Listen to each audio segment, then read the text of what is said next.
I would say now that I wish that unborn babies had human rights. They don't. And that makes me sad.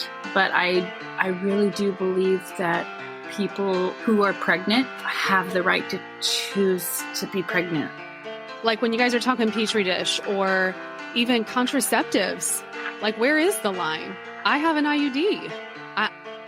I am morally opposed to IUDs, but I am not going to tell you that you shouldn't have one because whatever, we're doing whatever now, and I love you. One thing to remember is that if someone is pro-life and you're pro-choice, or vice versa, just to be you're respectful of the people who fall on the spectrum on your side, so you should be respectful of the person on the other side as well. Please don't think that I dislike you. I appreciate that we can bounce off of each other and make each other think about something. We're burning inside, don't tell me it's all in my head, that it's in my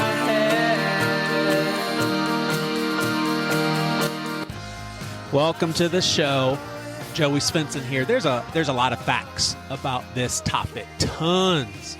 We may not agree or even know what some of the facts are. I mean, that's typical in heated topics like this. There's also a lot of opinions that may or may not be related to the facts. There's also a lot of convictions that may or may not be related to the facts. And this is where I feel we've lost our way in society, is the conviction part. My therapist, older woman, about as woke as a child on Christmas morning, we were talking about this very thing. She has very deep convictions, but agrees that our current problem in society is our inability to be tolerant of people with other opinions. I mean, Christians, honestly, we should know better. Our battle is not against flesh. All of us, I mean, you have to agree. If we can't be tolerant of one another's beliefs, no one's going to understand your convictions because you don't want to talk unless you're shouting and they're not going to listen. So my therapist, she says it pretty simply. Hippocrates says, first, do no harm. Or in other words, above all, do no harm. In the Hippocratic Oath, those in the medical field say, I will abstain from all intentional wrongdoing and harm. But we've all seen over the years that there's many using a sharp and hurtful tongue, or hurtful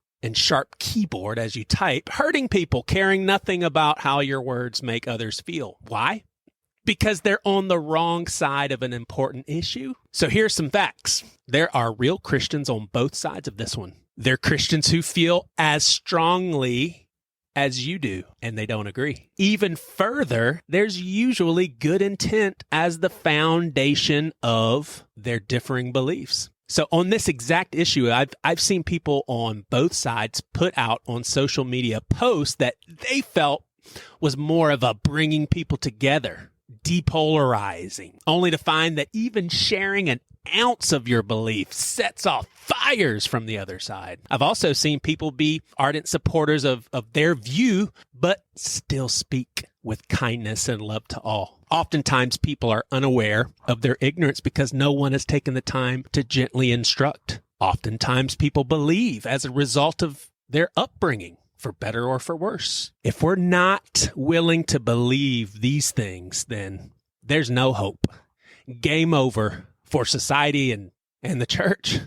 So this episode is the epitome of Pastor with No Answers and Friends podcast. Sometimes we bring in the experts to instruct everyone, but usually the conversation is the point. Normal people like myself learning in real time, friends working shit out together, people who would agree that as long as we're loving, let's everyone come to the table, learn from one another. This show presents views and convictions that piss off both sides regularly, and I'm pretty sure it's always going to be that way.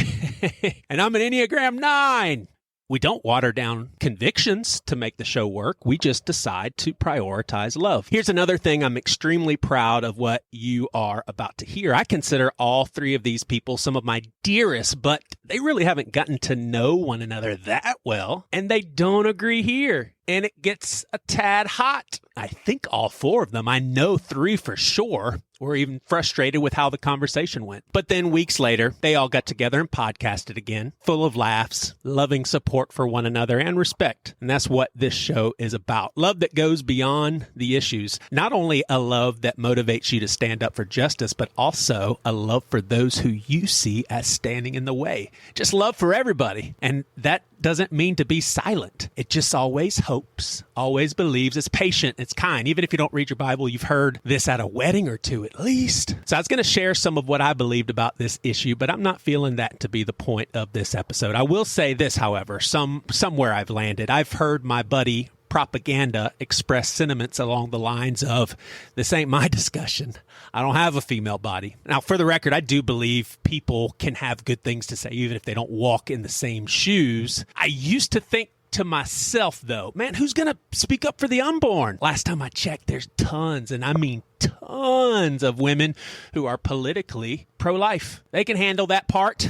So yeah, I'm on prop side. You women, y'all talk about it. I'll listen, and I'll share my opinion if you want it. All right, and we're having way more conversations off air than on air in the Bear With community. If you want to support this show, I'm quite appreciative. There's many things I'm able to do because of you. And although some of you just want to support financially, everyone who is a patron gets to be in the Bear With community. Last week, we had a community discussion online representing the views of eternal conscious torment and universalism, and it was civil. A month before that, we had gay affirming and unaffirming Christians all together, and it was civil. So join us in the Bear With community. And then for those of you looking for something with a beginning and end, and maybe even more involved, I'm holding my 4-week Bear Group experience that focuses on inerrancy, afterlife, the importance and sometimes unimportance of beliefs. Great for those who are experiencing deconstruction, or maybe interesting to those who want to learn more with an open heart that is willing to provide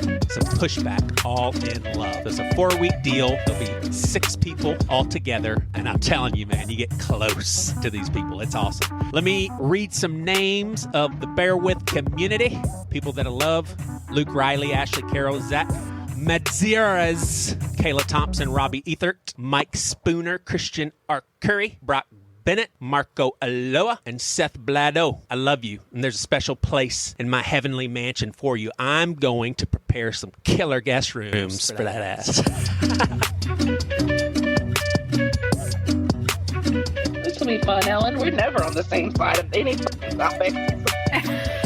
Well, as far as this topic, I am probably the least researched person here.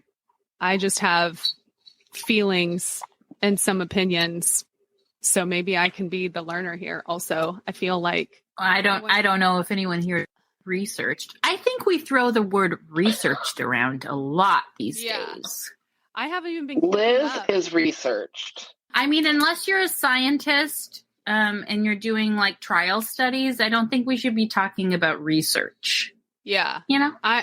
I feel like if I try really hard to come up with ideas and points, it makes me nervous. So I'm only carrying a pen because I like to doodle during podcasts. Because I'm doing tattoos now, which Joey's probably told you. So I got to start really doodling. You're giving people tattoos? Yes, it's so much fun. Priscilla, you'd love it. Let me give you one. Do you know I don't have a tattoo, but I change I'm afraid of commitment on almost everything. And I'm like, what if I permanently get this on my body and then I change my mind, or I don't. Okay, but you know what? That was me before I got my first one. And you know what? It is like, it's like a history of yourself. It's not like, oh, I have to love this outfit that I'm wearing in 10 years. It's different. It's it's sort of like a known thing.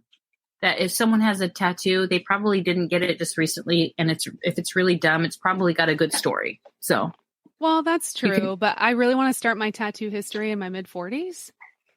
Yeah, that's what I'm doing. I mean, I'm 40, or I'm almost 40, and I just gave myself 2. So, who cares? You gave them to yourself. See, I actually think you should train our oldest daughter. She's given I know Joey and I some. talked about this. Oh, we're telling her to stop I it. could meet her. No, I know. Who cares? Who cares? You know what?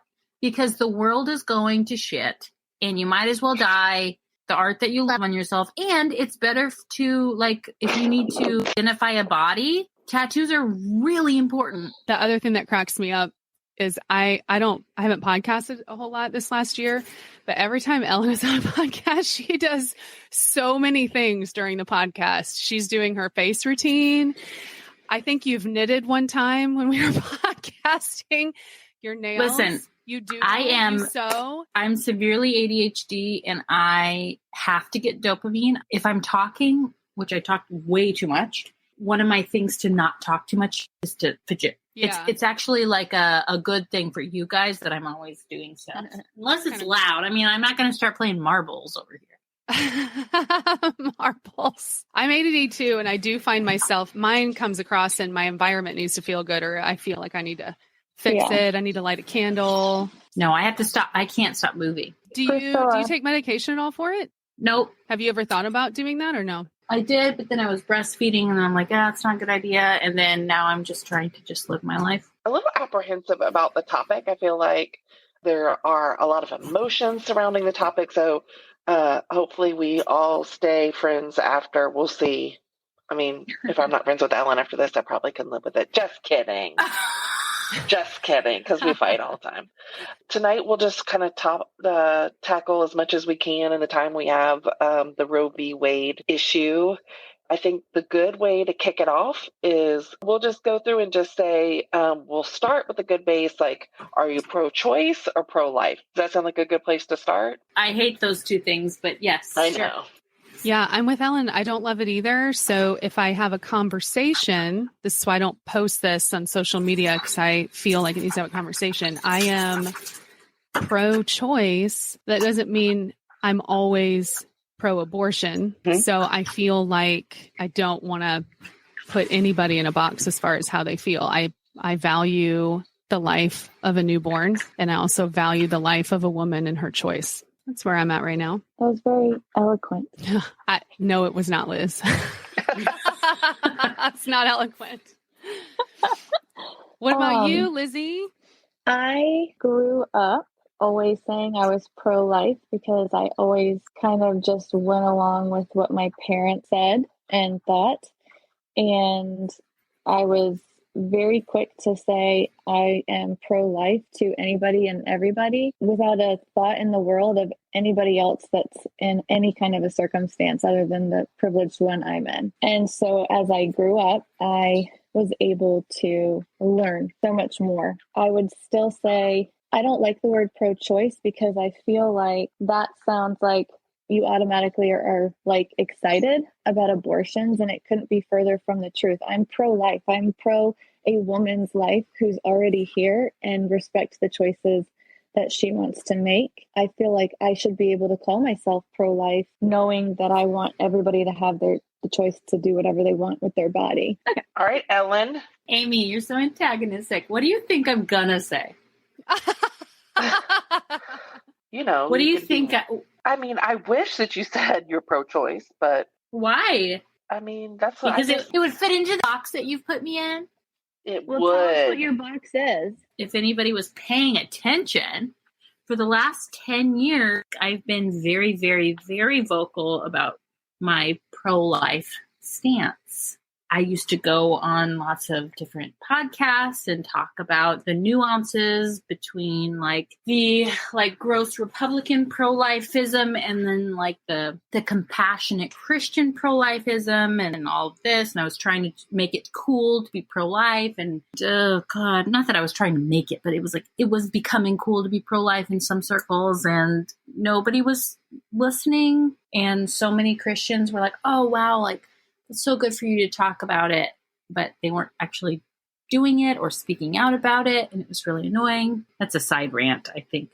What has really happened, I climbed the peak of a mountain, right? And I felt like I got to the place where, oh, this is it. I love Jesus. I love all people who want abortions, people who, non-Christians, all of this stuff. And I just felt like I had finally found this sweet spot, confidently and proudly pro unborn baby personhood, even though that was not popular. But then I turned around and saw this huge mountain behind me and realized, oh, I'm not anywhere near where I need to be because I have not spent the time listening and learning from people on the other side of the conversation. The last several years I have spent changing my mind. I feel like when you change your mind, that means you're growing and learning. It never means that you're going back. I would say now that I wish that unborn babies had human rights. They don't. And that makes me sad. But I really do believe that people who are pregnant have the right to choose to be pregnant or not. And that has been a really, really difficult thing to land on. So I subscribe to the consistent life ethic, right? So to what land about on. the unborn babies that are in petri dishes from people that do IVF? Right. So I subscribe to the consistent life ethic, right? So I believe that all unborn life is life. I believe that ectopic pregnancy babies are babies. Disagree with the death penalty and war and all of that. And petri dishes, that's also life. That's a decision that people make. So I have all of my friends that have done IVF are very pro-life people. And I don't think that they have really grappled with the fact they have embryos sitting in a fridge, and those are people. It's pretty convenient for them. Right. I'm really hoping that with the change of legislation that people will really take a look at what they've been talking about all these years and decide if that's true. I mean, if life happens at conception, then you've got some kids in the fridge. And so what about the women that get maybe raped? IVF is not a good idea. But what about the people that are raped? They didn't get to choose that. Sure. So I believe that circumstance doesn't change the value of someone's life. I have a friend who is a product of rape, and he grew up with a single mother, and he's so grateful for her. Now, that is not everything and all, but a person is a person is a person is a person. And if they come from rape or love, I mean, I know I could count maybe on two hands the children who were born out of love and ended up being in a very, very, very abusive marriage relationship. But the kids already exist. So what are they going to do? So then here's my other thing. Legally, a mom cannot apply for child support until after that child's born. So that completely derails anything for her to have that support from the man who planted that seed in. While you say that, I will speak from this, just having been a single mom. That is true that you don't get child support, but you can you can qualify for Medicaid, and you can qualify for WIC, and they'll help you with your prenatal care and things like that. So right, but again, that's the woman who had to go through all of that stuff to take care of that, and the guy, in most cases, is able to. Liz, you didn't let me finish, which was coming back to why I'm pro-choice now, and I don't want us to just take the airplane into Ellen's pro-life. Yeah, because you did say at the end about being pregnant and it being your choice. So I wanted to hear how you got. That's all I meant. Was I've come. There's a big difference between how I feel morality is and what I feel like legality is. So I'm pro-choice. Who thinks that it is morally wrong, but still the choice of the individual? That's where I fall. I do think it's morally wrong. Yeah. It's not my place to legislate morality to anybody. And Ellen, you feel that way. Me now, okay. But even a year ago, I would have been very uncomfortable with that question. We can't say something, do I think it's morally wrong, when there are so many scenarios that are surrounding that one act. Mm-hmm. Having an abortion being that one thing that you do. In order to have one, you have had to have been pregnant, and your status in life, and there's just so many factors that go into that. I think it's really hard to say, is it morally right or wrong to do something? Because there's just too many scenarios. I mean, with that, I would say there's grace. It's morally wrong, but there's grace. Oh, sure. I think that, Liz, you're looking at it as or what if there was this scenario and this young girl and this rape and this incest and all this. I'm looking at it as just purely a being in there. And it has no idea of the circumstances outside of this body. It has no idea. The circumstance does not dictate the value of a human being. It's not a yes or no question to me. And it's a little scary to say this out loud, but this is honestly where I'm at. Like, scientifically, I do believe when a sperm and an egg come together, it's creating life. When we're talking about feelings, memories, heartbeat, all of that, I feel like there's time between that moment and when that's starting to happen. And that's maybe life is at. relative. I don't know. So you don't think it's morally wrong? Well, that is pretty black and white. Yeah, I do feel like it is morally wrong when we're doing late-term abortions, but I also am not going to tell a woman what she can and cannot do. But I mean, if a baby could survive outside the womb, like just... but I don't... We should talk about viability. Yeah, like that's... I don't feel like super studied on that, but I don't feel like when you guys are talking Petri dish or even contraceptives, like where is the line? I have an IUD. I am morally opposed to IUDs, but I'm not going to tell you that you shouldn't have one because whatever, we're doing whatever now, and I love you. It's helping me not be anemic. Like I was severely anemic, and there you go. But wouldn't it be great if we lived in a world where, men weren't, and you didn't have to have a gadget shoved up your vagina to deal with anemia? Easy routes to take are, what about ectopic pregnancies? What about when the mother's life is in danger? What about late-term abortion? And what about... Those are all the rare ones. Yeah. And what about, I think I said rape or incest, like all those things. Those are such a minority of percentages of reasons that people get abortions. And if we're honest and we take apart we understand that abortion is a complex issue, no matter where you lie on either side of and all the spectrums in between on pro-life and pro-choice. And I don't know that many people are true pro-life or pro-choice, like 110%, firm on either side, because, some people would say, like Priscilla would say, like, but not, late term. And some people would say, but like war's okay. So then you're like, oh, well, then you're not really pro-life. There's all these different like spectrums in between, and people fall in lots of different places. And I think one thing to remember is that if someone is pro-life and you're pro-choice or vice versa, just to be, you're respectful of the people who fall in the spectrum on your side. So you should be respectful of the person on the other side as well. That's kind of what I hate about many Christians who are pro-life, is they have zero love and zero tolerance and zero ability to sit down and have a conversation about something complex like this. But I think if you take out the rare cases, like I think if we're honest, like a lot of it is that abortions are a method of contraception. Yeah, I know a girl who's had 6 because her boyfriend refused to wear a condom and she didn't want to be on birth control, so it was her form of birth control.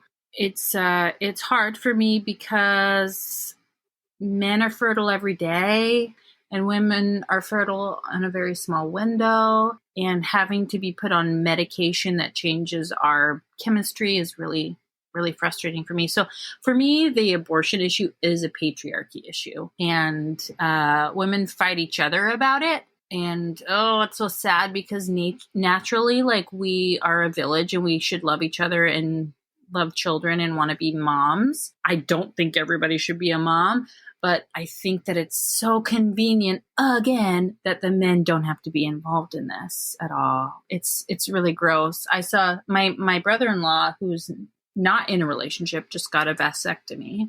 And I thought, how fucking cool is that? Because he is preemptively avoiding abortion. And I love it. I love it. I love it. Love it. Love it. Let's do more of that. If we're going to cause trauma to people's bodies, let's just be given vasectomies all over town. You know what I mean? But how why is it okay for us to okay? give him a vasectomy, but other people can't have a contraceptive? Right. No, I'm saying, like, it's cool to hear that a man is like, you know what? I want to avoid a woman that I'm in a relationship having to be on medication or Sure, but is that have an morally abortion. wrong?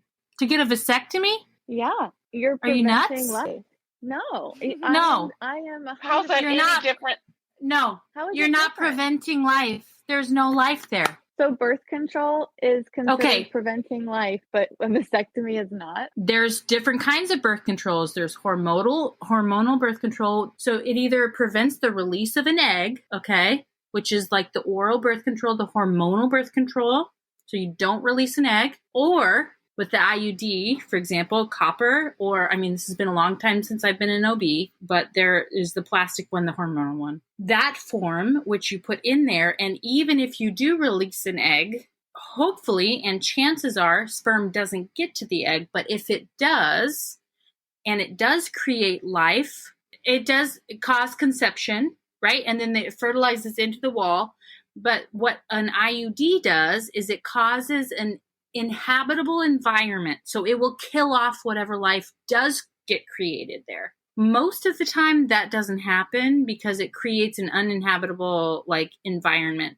But if there is conception, it won't allow that zygote. It will just suffocate it and it will die. Now, I'm not saying an IUD is wrong. I'm just saying if you land on you want to avoid conception at all cost, and that But I thought you conception said is you life. were against IUDs.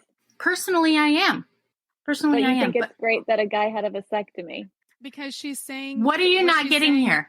The IUD is killing life. If I got Vasectomy. pregnant, There's no women's eggs my don't go into a IUD man's will penis. Kill it. Does that make sense? Like an IUD, Right. Where a vasectomy is not life. No, I'm not trying to say it. I am saying it. Sperm is not life. Eggs are not life. But if you get sperm and eggs together, that is life. And in a Wait, but woman, you're saying you can't even have an IUD because it kills an egg and it kills anything No. that's in No, there. It doesn't the kill an egg. The sperm. The egg So and the if it's- sperm can all, if it does become conception, then the IUD makes it uninhabitable for that. So it is already. So it aborts. It an aborts. IUD can abort. Is what Yes, you're saying. thank you. Thank That's you. why Beth. some people don't. I'm like sorry. IUD. Sorry, Liz. Doesn't I was just- getting all back alley on you for a second. No, I don't see. I mean, you can go into all of these fine A details blowjob is about also not an something. abortion, by the way. I don't know where we're at with our science. But where do you draw that line? I just think it's really hypocritical for us, regardless of if you're getting a vasectomy, you're shooting blanks, but there's still a percentage, there's still a chance that you could get somebody pregnant. I just don't understand why we're okay with this hypocrisy of a woman. Maybe it's morally wrong or taking away that right for them to have a contraceptive. It's because a man cannot have a life in his body. He cannot have a life in his body. That's just super convenient. Which is why it should be on men to deal with this abortion issue. And which is Hence why the it shouldn't be morally patriarchy. wrong for a woman to have an IUD. You said it, not me. It should not be morally wrong to have an IUD then. I don't think it's morally wrong. I don't think it's morally wrong. I wouldn't want to do it because if I was to have I don't want to do it because I worked in OB so long and IUDs are really fucked up and they'll really rip people apart and cause a lot of infertility. But I have a problem with women not being educated about what's actually happening with those types of contraceptives. I guess that's what I mean. I actually did not know that about the IUD. I wasn't really worried about it because the whole point for me was my own medical need. And you shouldn't be worried about it. A midwife that I worked for explained to me that the original IUD came from the idea of back when they would take camels for weeks and weeks on a trip across the desert, and they didn't want to get the camels pregnant with each other on these trips. They would shove a rock up the female camel's vagina to prevent any sort of pregnancy. So if there was a pregnancy, the rock would make it uninhabitable. So that's the idea, is if there is conception, it's not going to come to life. So I think that obviously we're talking about is it wrong to have contraception? And also what do you think about people who use abortion as a method of contraception? Not necessarily the girl goes and has multiple, every, like what you're saying, the young girl who gets pregnant and is holy crap, I can't do this right now. Or Yeah. maybe not even Patriarchy. young. Maybe it's not even a young girl who's on her own, but what about the woman who's older and is married and already has children, and she's like, we just can't feed another person. Yeah, the patriarchy. Why doesn't the man have to deal with any of it? He doesn't have to deal with it because he's not the one carrying the life.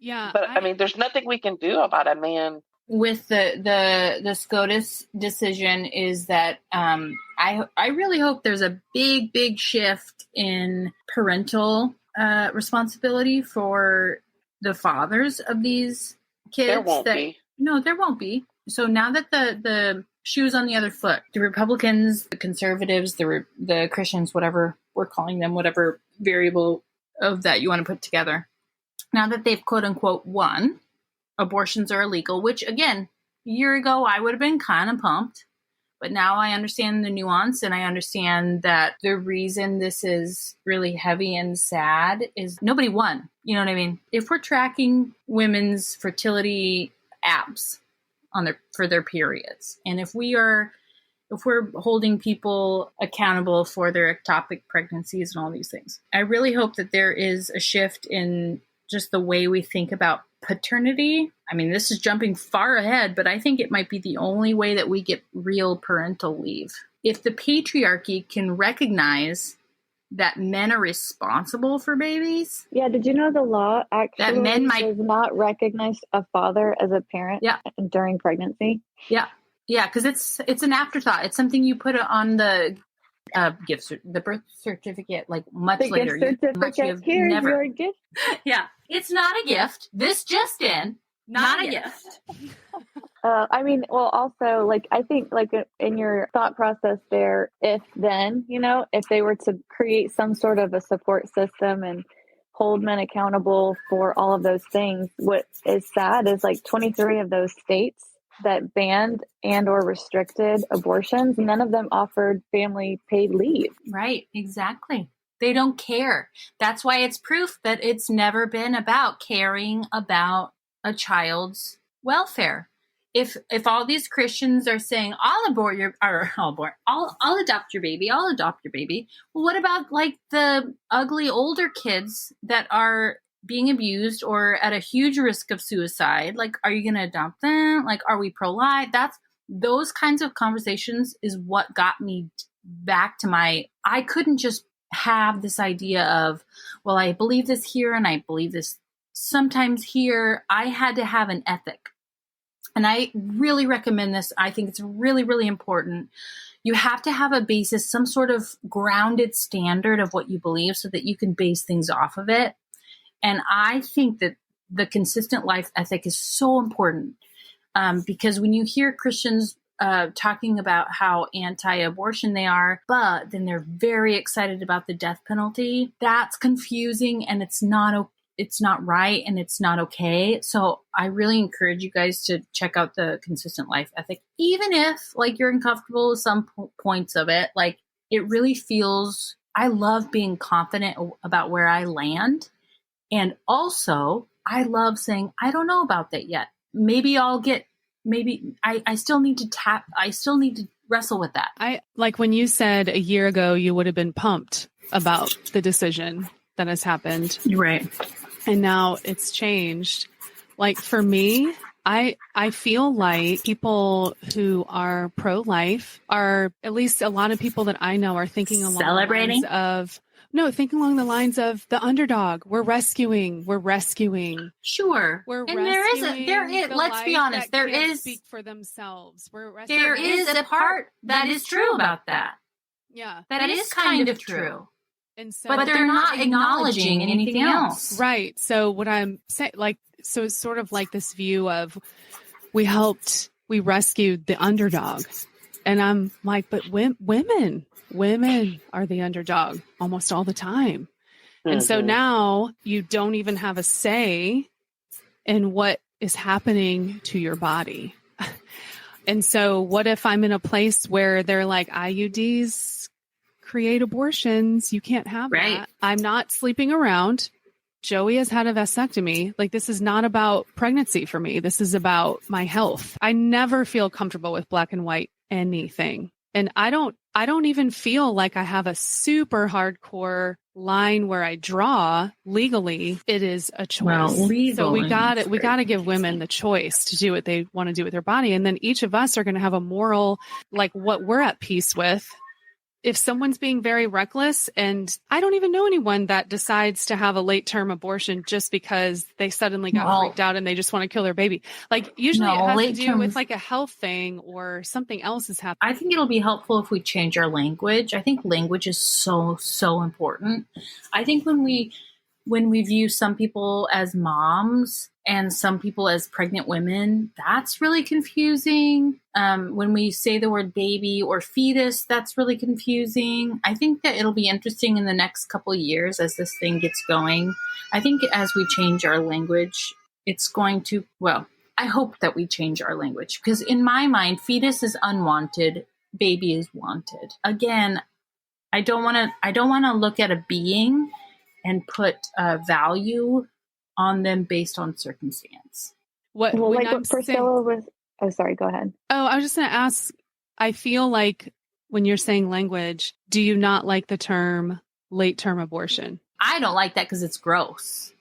Because nobody's getting them, and if they do get them, it's tragic, and nobody wants it, and it's gross. Most abortions are not happening then. I feel like a lot of pro-lifers, including me in the past, we really run to those examples, and those are not the things that are happening. Those are just not the things that are happening. The things that are happening are people like me who are really sad and tired and married and don't want to be pregnant again.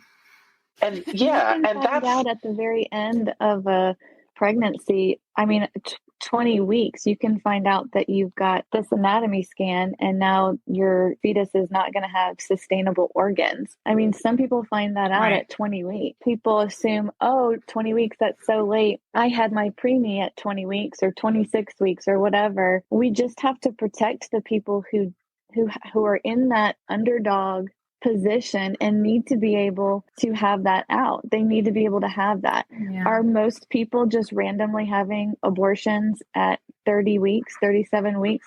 Probably not.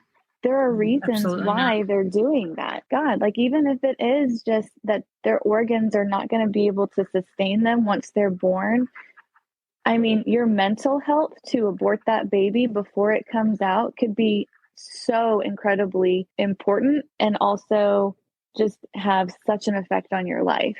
That's what I'm saying. Like there are extremes on both sides where if you're on the pro-life side, that you're going to talk about the rare case of the late term abortions and that kind of a thing. And then on the pro-choice side, people use the rare examples of like incest or rape or ectopic or, those kind of a thing. And ectopic is not rare, by the way. It's so common, which is why this is really scary for a lot of people.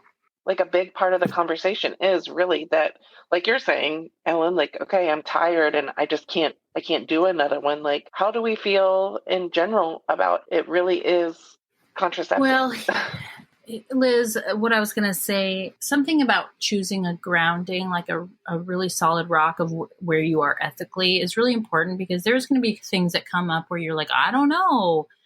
And if you have a basis to work it off of, it really is helpful to make decisions for just purely decision making in your own personal life. Something that really resonated with me is this idea of, I had a friend who found out like fairly late on that their baby's heart, just one heart, but all their bits were on the outside. That happens. And she chose to abort, something that at the time I was really, really upset about it. And I was thinking about all these different scenarios. Like, what would I do?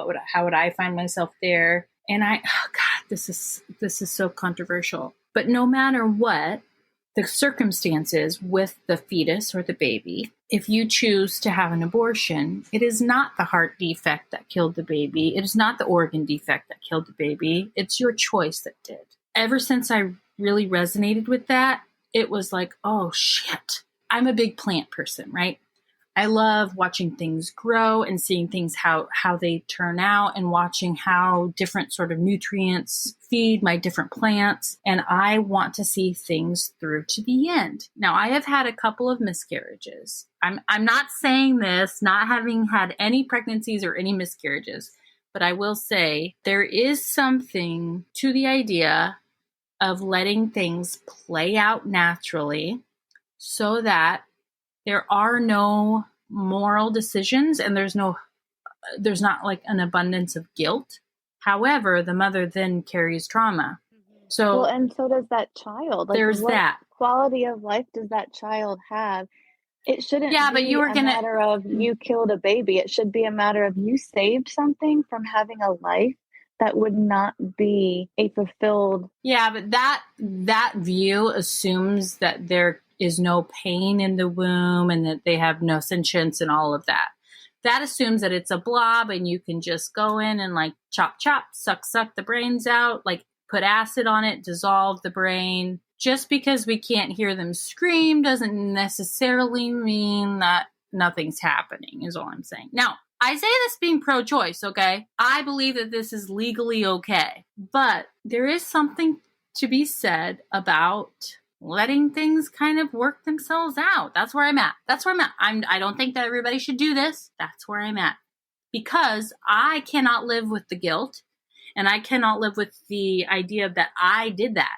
I did it. I made the choice. I did that. What if they could have survived? I'm not blaming myself. I'm just saying, like, if the child dies, I'd rather do it. I'd rather go through some trauma and have the child die naturally than me choose to end the child's life and know the rest of my life that I chose to end my child's life. Have you ever put a dog down? No, I don't like dogs. Sorry. Would you ever put an animal down? Yeah. I mean, sorry. I should have said I've put cats down. Okay, so you killed the animal. Why don't you have guilt from that? Well, because I don't believe that animals are the same as humans. They're all God's creatures, Alan. Well, and if you want to get technical on that, they have the breath of life. I love this. See, this is what I'm talking about. They have a heartbeat, and we're able to prevent suffering. Have you ever stepped on a spider? Yeah. So that's why she's pro-choice. So then you could say then that you're okay with going over to Amy's house and shooting her in the face because you're okay with killing life. God's creatures, doesn't matter. And if someone is okay, or if someone's not, that's not even a comparison. Then if your argument is non-sentient, then if someone is on life support, if they are unconscious, do you think that you can go kill them and that's okay because they don't have like a sentient being? Yeah, I think you can take them off life support and you can prevent a lot of pain. But could you like suction their brain out and chop off their arms to get them? Why do you have to think about all of that? Like the point I'm just giving you, like, I don't think that this is right either. I'm just giving you. It's irrelevant if you're sucking their brains out. If somebody's on life support and you want to be able to let them off life support, or you want to be able to put an animal. I also believe in letting someone off of life support, by the way. I'm just saying, Are they a person? Are they a person? Why are you talking about their brains being sucked out, though? Do you know what an abortion is? Like, do you know how abortions work? Do you think they go in there with like a little like soothing sound and like a blanket and be like, good night forever? Like, do you know how abortions work? I'm trying to use my words very carefully. I've seen one, which is why I'm like, okay, right. It's different. Right. Yeah. Like you worked, I actually don't know all of your experience working in what was your background real quick? OB and midwifery. Okay. I do not think you can correct me because you know more than I do as far as not necessarily, but I do believe you will in this point. 1 week pregnant, 2 weeks pregnant. Am I sucking a brain out? Well, and dismantling? No, I don't think there's a brain at 2 weeks. Yeah. Right. Like when is all of that happening and when is it not? There's different stages. What's the difference between a toddler and a 4-year-old? You know, things develop. I love that you guys are all coming after me like some pro-choice, like bigot when I'm actually, some pro-life bigot when I'm actually the one that's been like changed probably the most. And I'm a huge pro-choice Democrat. Love it. You don't know that you're the one that's not a true statement. You don't know that you're the only one in this group that has had the most change. You don't know. Oh, that's true. That part of it. But I feel like I'm being targeted. Well, you're saying very challenging things. Well, I also Yeah, but it's a podcast, so right. You're welcome, Joey. I also think what you're saying is very thought provoking. I've been shaking my head yes at some of the things you're saying. I don't feel like at the things I'm saying. Yeah. Oh, look at me. Because I really wrestle with abortion. I don't feel like I just have no feelings towards abortion. We should have feelings. We should all hate it, but we should really care for the women that need it and want, or feel they need it and want it. But we should hate it. I feel like we should hate it. Yeah, and I see where you're coming from, as in it's always falling on the woman, and everyone keeps regulating the woman's body, and everyone keeps telling us we need to be doing all, like that. That is the problem. And I hear what you're saying. There's no birth control for men because they refuse to take it. They refuse to do the trial studies. They refuse to do it. This is all on the men. I am not, let's celebrate abortions. I think they're amazing. I'm not, this is so fun. This is so cool. I am so far from that. I think you have a choice. I feel like we need to be able to exercise that right. Same, Liz, same. I just believe that babies start at like this big. But that's whether you're killing them at this, and also the word killing, like, listen, it's language. Whatever you want to call it, it's ending the life. So whether it's this big, words are powerful though. Yeah, which is why I don't talk to pro-choice women about like, are you going to kill your baby? I would never, ever, ever say that. But to me, in my mind and in my home, like what else, I just need a new word for it. If we're not calling it kill, what are we calling it? Like you could say ending. Snuff? You could say ending. I say ending the life. Supporting the life of the mother. You're looking at it on the other side. Like but you're also not focusing on the other side. You're also not assuming that people with abortions end up with any sort of trauma or guilt or sadness. I'm not assuming that they don't have any guilt. Well, you're supporting the life of the idea that I just say that I don't think that they go through any trauma because you said I don't remember, rewind, but like there's trauma no matter what. Like happens. I can't say the ending the life of a baby. I should say supporting the life of the mother, but we shouldn't call her the mother. We should call her the we can't say the female. Carrier. The carrier. Thank you. I'm just saying, I'm using this example as a devil's advocate to be like, listen, there's a lot of variables here.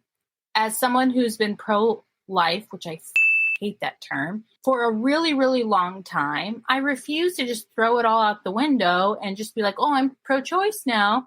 I am an advocate for choice, and I'm a Democrat.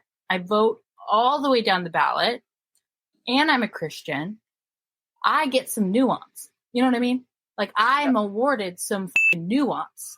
So I believe that life happens at conception and there's a lot of trauma along the way.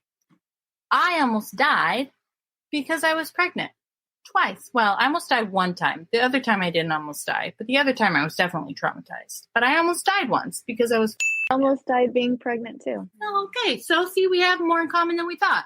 And it is the patriarchy because, as you know, as a cis lesbian, you don't have to worry about getting pregnant in your marriage. And that is so kind of awesome. Yes. As far as like IUD or like all your choices. Right. But if we go through IUI and we have all this sperm that we've purchased, I don't feel like we're killing these little sperms in a petri dish. Sperm is not life. Sperm is not life. Sperm goes down the toilet. Sperm is all over the underwear. Sperm is not life. Gross. The only ethically squishy issue you get to is when way in the process and you've got I don't know how many sperm they put on an egg, but they've got a viable, quote unquote, viable thing happening. You don't have to worry about a cup full of sperm being like the sacred thing because it's trash. It's valuable if you want a baby, but it's trash. You could say the same thing about an egg. If it's just sitting and there, I would. It doesn't meet a sperm, it's trash. If a sperm's it is trash. It doesn't meet an egg, it's trash. Yeah. That's so exactly right. If sperm's not life, well then an egg's not life. So that's exactly right, Liz. That's exactly right. Sperm, not life. Egg, not life. Sperm plus egg meets human being. Yeah, she's saying, because that's what happens with the IUD. Like the IUD will kill a fertilized egg. That's why I don't cry every time I have a period because I lost an egg, because I could get let's get rid of all the eggs. I don't care. Right, but what about all the people that are going through IVF? Like, how do you feel about that? That's a completely different topic. That's a completely different topic. IUI is different than IVF. Yes, I know. IVF is different in that there are mostly opportunities for them to have several, like 5 or 6 very compatible, viable embryos. And then that's an ethical decision that people have to make with their partners. By the way, I hate talking about this as much as I love talking about this. And I hope that we can spend 4 minutes talking about something else. I know. So that you guys will like me again. Well, Joey has a really hard time. Oh, I don't with this. dislike you. No, okay, that's good. Please don't think that I dislike you. I appreciate that we can bounce off of each other and make each other think about something. Agreed. And I think it's important to have these conversations. And I think what the best part of this is it all boils down to we both agree that a woman should be able to choose regardless of what we think You're right. and what we want to do. We really need to. You don't know what you would do until it happens to you. I can guarantee. Right, and we need to carry that home. We just need to carry that. Yeah, home. You can say, "This is my, ethical stance on this," and then it happens to you or your son or your daughter, and you will probably not necessarily have that same thought until it actually happens to you in real life. Just like trans issues or LGBT, any sort of other human issues. My background is that I've been pregnant 5 times. I have 2 children. So my first time of being pregnant, I chose to terminate the pregnancy. Within 4 months, I was pregnant again. I kept that pregnancy, and that's Abby. Then I was pregnant twice and miscarried with someone else later in life, and then have my daughter, Audrey. It's different coming from a place of someone who's had an abortion, and it's not a topic that's like theoretical, like it's real life. I think that people are harsh, and on both sides of the spectrum, it gets heated so fast and people hurt feelings. And I think we say things to be shocking or to make a point. And Abby and I've talked about it recently. And, we talked about when Joey first said, like, hey, what do you think about getting on podcasts? And he was like, there's a lot of different perspectives and things like to talk about. And, you could talk about the Christian point of view of like someone having had an abortion. And I mean, I just remember being like, oh my God, I don't think I would ever talk about that publicly. My small group, been with for 10 years at least, like we talked about it one night. I was like, I don't know how to talk about that publicly and like to do it well. There's just like a lot of things that surround that. And there's a lot of people that I'm friends with that, they're going to change their viewpoint of me. And that's fine. I'm actually okay with that. Like anybody that wants to do that, I can't control them. And I'm just not going to let anyone heap anything on me that is their issue.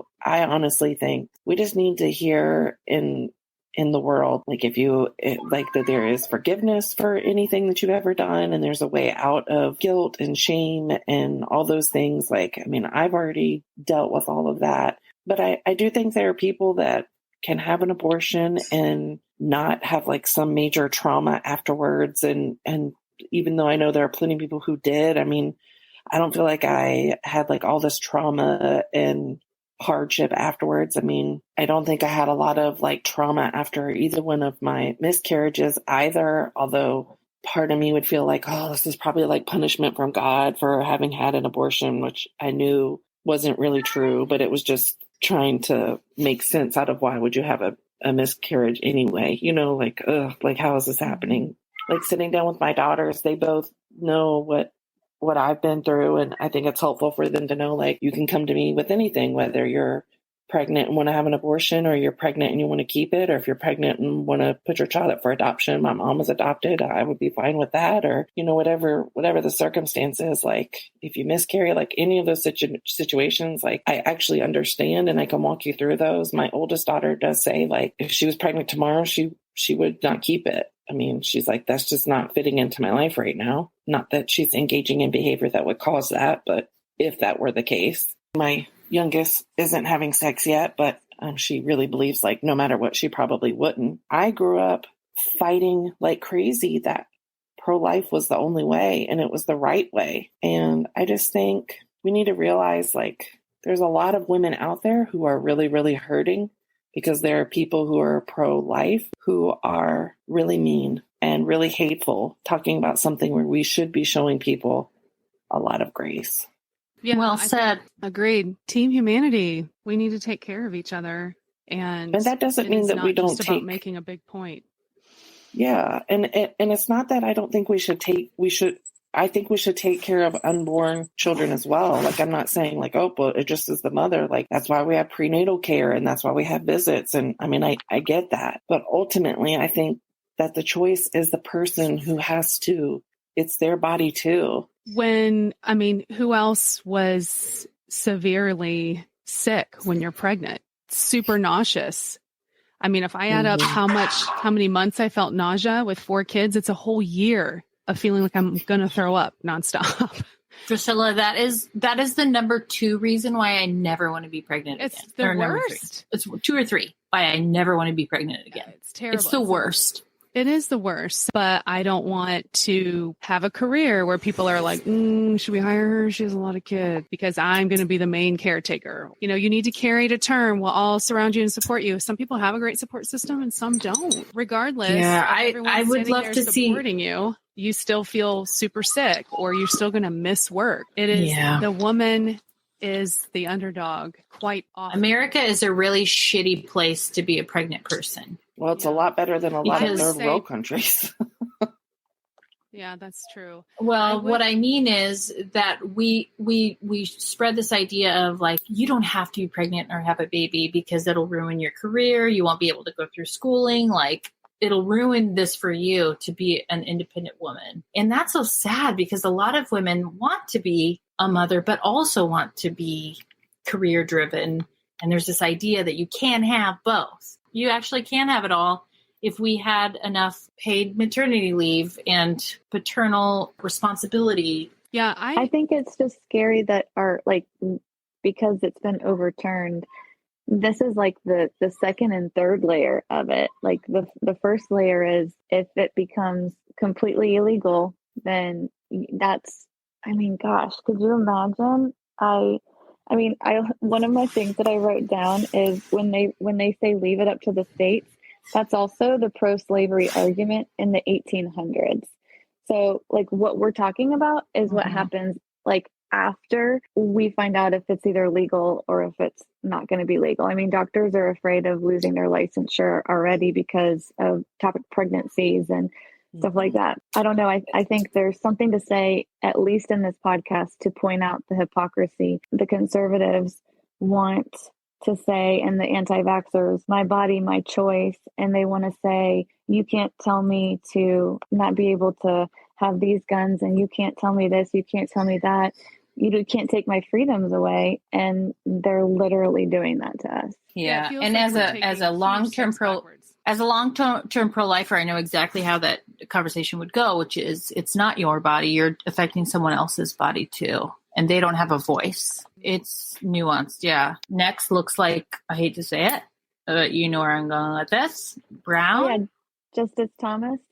Yeah. So he literally said that he's going to be going after same-sex marriage and contraceptives.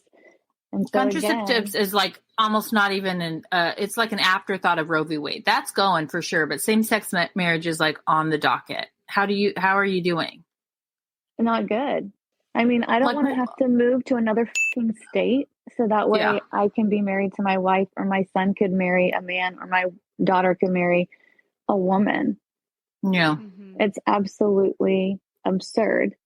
And the fact that, these people are being appointed, that their life goal is to make sure that these get revisited so they can control us more. And I don't understand how. And it's like it's all fine and dandy. People are like, oh, that won't happen. Well, we didn't think Roe v. Wade would happen. We didn't think Trump would be elected. Right. So Yeah, it's like, not what is fair for happening? people to say, like, oh, that probably won't happen, or it's just up to the states, or it's just this or just that. It's like it does become reality. It's already happened. And unless it affects you, then you really don't have a clue. And you really I think that we should just assume that everything terrible is about to happen, which is, I think, the only way to go forward, which is terrible. Yeah, I'm sure most people know that, like, Clarence Thomas, he suggested that we reconsider all of these cases except for interracial marriage, which he is married to a white woman. So it's like, very you, dude. You. Yeah. Oh, that was Brown. That's Brown. Well, you can always move to Seattle. Washington State is a beautiful, beautiful place to live, and we love all the gays and the abortions. You're silly.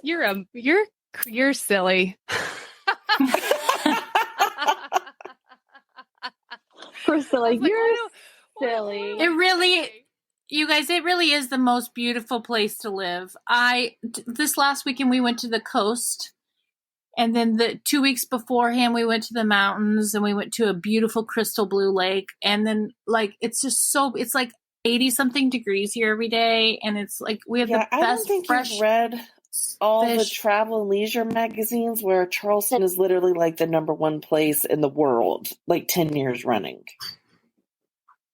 Okay, is that Charleston Magazine? Because, girl, I'm gonna disagree. Pull up the magazines. We're all travel and leisure. Okay. Yeah, I'm sure that's great. Just like your KKK rallies and being landlocked. I get it. Oh my gosh. Wait, are you landlocked? No. We're on the beach. Oh, yeah. I really enjoyed a lot of what you said because I feel like I've heard or talked to you or something when you were very, very, very pro-life. Yeah, it's kind of embarrassing. I used to go on the Bad Christian podcast and talk about it's when it's when other people weren't talking about it, though. That's what pisses me off. It's now everybody has an opinion about it. I agree. I knew you when you did that, so I really enjoyed what you had to say today. I feel like I did hear Thank you. Story. It still falls on men. We could not get pregnant without men. There are 0 abortions without men. Men being irresponsible, men not liking the way condoms feel. All that bullshit. It's all a bunch of bullshit. Men are 1,000% responsible. I think we are equally responsible. It takes 2. Well, once it's already happening, there's a lot more to it. There's a lot more. Purity culture has created in women our age and our background a lot more guilt and shame and a lot I was told to make sure you can't see my bra strap. Hey, guys, you guys all, I know it's like 100 degrees in Dallas this summer when we're all in this little church thing together, but yes, I thought you meant wearing tank tops. I thought Joey told you about. I thought you meant Joey said that about tonight. Oh, no, I'm not even wearing a bra. It's fine. Okay, because I was wearing this earlier, and my husband was like, are you going to put a shirt on? And I was like, well, Joey's not going to be there tonight. He's like, oh, okay. Oh, my God.